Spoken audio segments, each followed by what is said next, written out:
पुरानी बात है।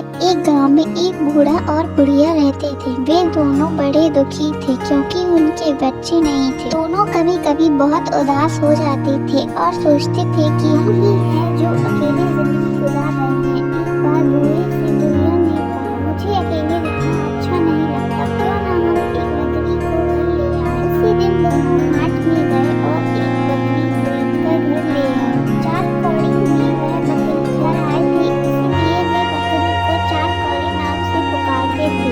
बुढ़िया माई बहुत खुश थी बकरी के साथ। उसे अपने हाथों से खिलाती पिलाती जहाँ भी जाती चार कौड़ी को साथ लेकर जाती। पर थोड़े ही दिन में बकरी बहुत ही मनमानी करने लगी। किसी के भी घर में घुस जाती थी और जो भी मिलता खाने लगती। आस-पास रहने वाले बहुत तंग हो गए और घर आकर बकरी के बारे में बोलने लगे। बूढ़े बाबा को बहुत गुस्सा आने लगा। बूढ़ी माई को कहने लगे, इस बकरी को जंगल में छोड़कर आए। बुढ़िया ने कहा, ये क्या कह रहे हो? ऐसा करते हैं, राउत के साथ उसे जंगल में चरने के लिए भेज देते हैं। बकरी चराने वाले राउत के साथ जंगल जाने लगे, लेकिन थोड़े ही दिन में राउत ने बहुत तंग हो गया।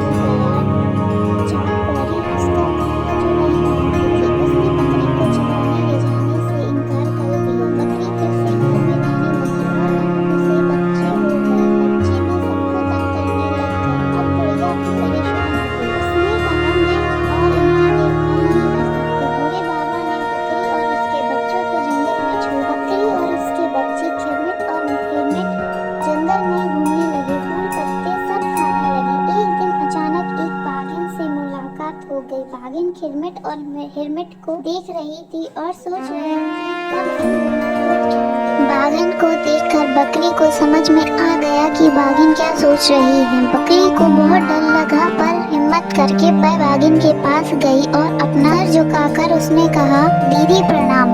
अब बाघिन तो बहुत अचंभे में पड़ गई। ये बकरी तो मुझे दीदी कहकर पुकार रही है, उसके बच्चों को कैसे खाऊं? बाघिन ने कहा, तू कहाँ रहती है? बकरी ने कहा, क्या कहूँ दीदी, रहने के लिए कोई जगह ही नहीं है मेरे पास। बाघिन ने कहा, तो तेरे पास रहने के लिए कोई जगह नहीं है, ऐसा कर मेरे साथ चल, मेरे पास 2 माद है, एक में तू रह लेना। बकरी बड़ी खुशी से बाघिन के पीछे पीछे चल दी। उसे पता था बाघिन दीदी संबोधन से बड़ी खुश हुई थी और अब वह उसके बच्चों को नहीं खाएगी। बाघिन के माद के पास दूसरे माद में अपने बच्चों के साथ बकरी खुशी से रहने लगी। बाघिन भी उसे तंग नहीं करती थी, लेकिन कुछ दिनों के बाद बाघिन को जब बच्चे हुए, बाघिन फिर से बकरी के बच्चों को खाने के लिए बेचैन हो गई। बच्चे पैदा होने के बाद वह शिकार करने के नहीं जा पा रही थी। भूख भी उसे और ज्यादा लगने लगी। बकरी बाघिन के हाथों की ओर देखती और मन ही मन चिल्लाती रहती। वह बाघिन के पास जाकर मीठी मीठी कहती और बातें करती रहती ताकि उसकी आंखों के भाव बदल जाएं। बाघिन उससे कहती, मेरे बच्चों का कोई दूसरा नाम रख दो। बकरी ने कहा,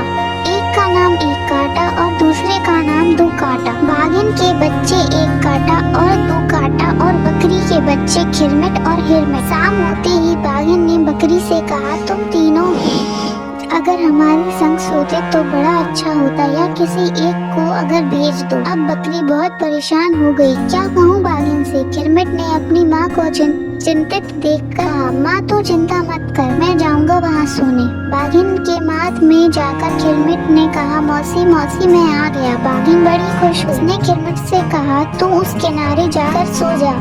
खिरमिट लेट गया, लेकिन उसे डर के कारण नींद नहीं आ रही थी। थोड़ी देर के बाद वह उठकर बाघिन के पास जाकर उसे देखने लगा। बाघिन गाढ़ी नींद में सो रही थी। खिरमिट ने धीरे से एक कांटा को उठाया और अपनी जगह उसे लेटाकर खुद उसकी जगह में लेट गया। जैसे ही आधी रात हुई, बाघिन की नींद खुल गई। वह माद के किनारे धीरे धीरे पहुंची और आंखों तभी नींद रहने के कारण ठीक से नहीं देख पा रही थी, पर उसने तुरंत उसे खाकर सो गई। जैसे ही सुबह हुई, खिरमिट ने कहा, मौसी मैं अब जा रहा हूँ। बाघिन चौंक गई, खिरमिट जिंदा है? तू मैंने किसको खाया। वह तुरंत अपने बच्चों की ओर देखने लगी। कहाँ गया मेरा एक काटा। बाघिन गुस्से से झटपटा रही थी। उसने कहा आज रात को आ जाना सोने के लिए। उस रात को जब किरमिट पहुंचा सोने के लिए, उसने देखा बाघिन अपनी पूंछ से दो काटा को अच्छे से लपेटकर लेटी थी। अब किरमिट सोच में पड़ गया। बाघिन ने कहा जा उस किनारे जाकर सो जा। किरमिट उस किनारे जाकर लेट गया, लेकिन उसे नींद नहीं आ रही थी। वह धीरे से माद से बाहर आ गया और चारों ओर देखने लगा। उसे एक बड़ा सा खीरा दिख गया। उसने उस खीरे को उठाकर माद के किनारे पर रख दिया और खुद अपनी माँ के पास चला गया। सुबह होते ही किरमिट ने बाघिन के पास जाकर कहा मौसी अब मैं जा रहा हूँ। बाघिन उसकी ओर देखती रह गई और फिर उसे डकार आई। यह तो खीरे का डकार है, तो इस बार मैं खीरा खा गई। बाघिन बहुत गुस्से से किरमिट की ओर देखने लगी। किरमिट धीरे धीरे माद से बाहर निकल आया और फिर तेजी से अपनी माँ के पास पहुँचा। दाई दाई अब बाघिन हमें नहीं छोड़े, चलो जल्दी चलो यहाँ से निकल पड़ते हैं। बकरी किरमिट और हिरमिट को लेकर भागने लगी। भागते भागते बहुत दूर पहुँच गई। बकरी किरमिट और हिरमिट को देखती और बहुत दुखी होती। ये नन्हे बच्चे कितने थक गए हैं। उसने बच्चों से कहा थोड़ी देर हम तीनों पेड़ के नीचे आराम कर लेते हैं। पर हिरमिट ने कहा माँ बाघिन तो बहुत तेज दौड़ती है, वह तो अभी पहुँच जाएगी। हिरमिट ने कहा क्यों ना हम इस पेड़ पर चढ़ जाएं। बकरी ने कहा हाँ ये ठीक है, चल हम तीनों इस पेड़ पर चढ़ जाते हैं। बकरी और हिरमिट पेड़ पर चढ़ गए और आराम करने लगे। उधर बाघिन बकरियों के माद में पहुंची। उसने इधर देखा उधर देखा, कहाँ गई बकरियां। बाहर आई और उसके बाद बकरियों के पैरों के निशान को देखकर समझ गई कि वे तीन किस दिशा में गए हैं। उसी को देखते हुए बाघिन चलती रही, फिर दौड़ती रही। उसे ज्यादा समय नहीं लगा उस पेड़ के पास पहुंचने में। पैरों के निशान पेड़ की ही थे और बकरियों की गंध भी तेज हो गई थी। बाघिन ने ऊपर की ओर देखा। अच्छा तो यहाँ बैठे हो सब। बाघिन ने कहा अभी तुम तीनों को मैं खा जाऊंगी, अभी ऊपर आती हूँ। किरमिट और हिरमिट तो डर गए, डर की माँ से लिपट गए। बकरी ने कहा अरे डरते क्यों हो, जब तक हम पेड़ के ऊपर बैठे हैं तब तक वह बाघिन हमें खा नहीं सकती। अब किरमिट के मन में हिम्मत आई। उसने कहा दे तो दाई सोने का डंडा। बाघिन ने सोचा पेड़ के ऊपर बकरी के पास सोने का डंडा कहाँ से आया। बाघिन ने कहा सोने का डंडा तुझे कहाँ से मिला। बकरी ने कहा किरमिट हिरमिट ये ले डंडा। ये कहकर बकरी ने ऊपर से एक डंडा फेंका। बाघिन के पीठ पर वह डंडा गिरा। बाघिन ने सोचा डंडा तो डंडा ही है, चोट तो लगती ही है।